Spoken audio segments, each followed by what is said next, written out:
Bonjour tout le monde. Erev Shavuot. Demain, c'est Erev Shavuot.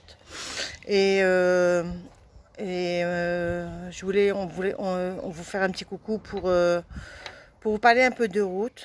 Qui, je ne sais pas si tout le monde le sait, mais Ruth, avant de se convertir, s'appelait Gilit. Gilit, dans le mot Gilit, on entend Géoula. Et on entend aussi Géoula, je ne me rappelle plus un autre mot, ça va me dire après. Gilit. Gilit était princesse Moab, ça tout le monde le sait, et elle a décidé de suivre Naomi.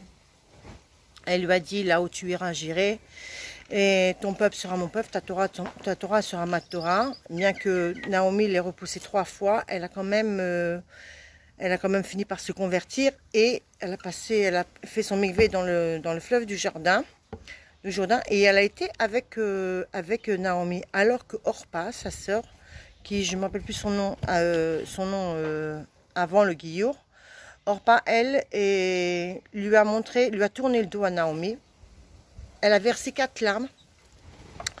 Et on dit que de ces 4 larmes qu'elle a versées en quittant Naomi, est sorti de lui 4 géants, dont un fils qui s'appelle Goliath. Et elle l'appelait comment Goliath? C'est aussi voilà, c'est ce nom-là qu'on entend dans le nom Gilit, parce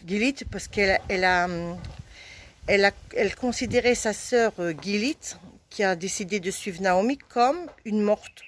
Et comme on a l'habitude de donner le nom des morts, en souvenir des morts, elle appelait son fils Goliath en souvenir de sa fille Gilit, de sa sœur Gilit. Et pourquoi est-ce que Ruth, parce que moi Ruth a décidé de suivre Naomi, parce que tout simplement elle a vu la lumière, tout simplement elle savait qu'elle avait un tafkit, un travail à faire, et tout ce moment elle a vu qu'elle était l'ancêtre de la Malchoute David, comment ça s'appelle, de la Malchoute David, quoi. Enfin bref, de celui qui est l'ancêtre de David, Amélir, du roi David. Et comment est-ce que nous, Guérim, on peut prendre l'histoire de Ruth et la faire de nos jours pour montrer, tout simplement faire ce qu'elle a fait.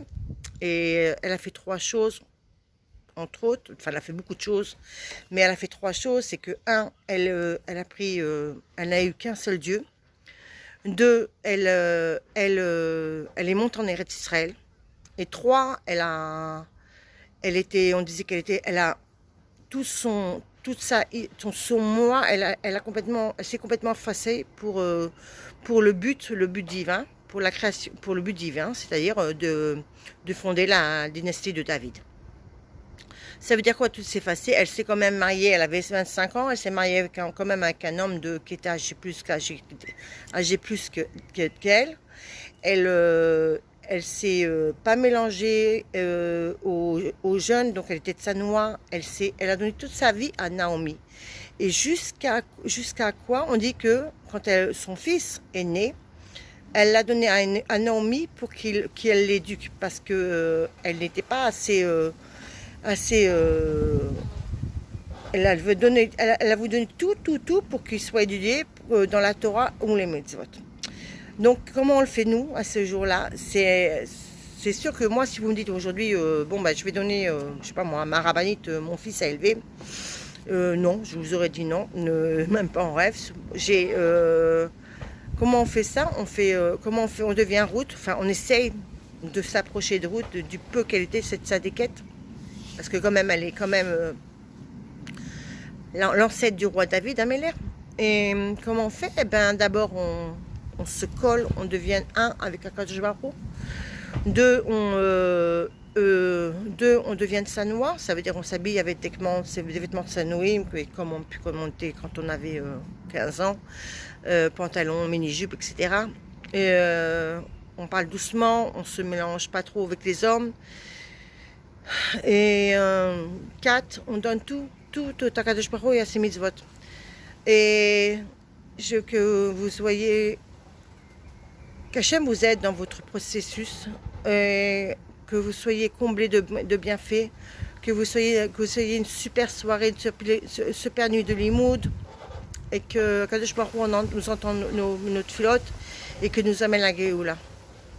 Chag Sameach et Shabbat Shalom parce qu'on enchaîne. Kol Tov.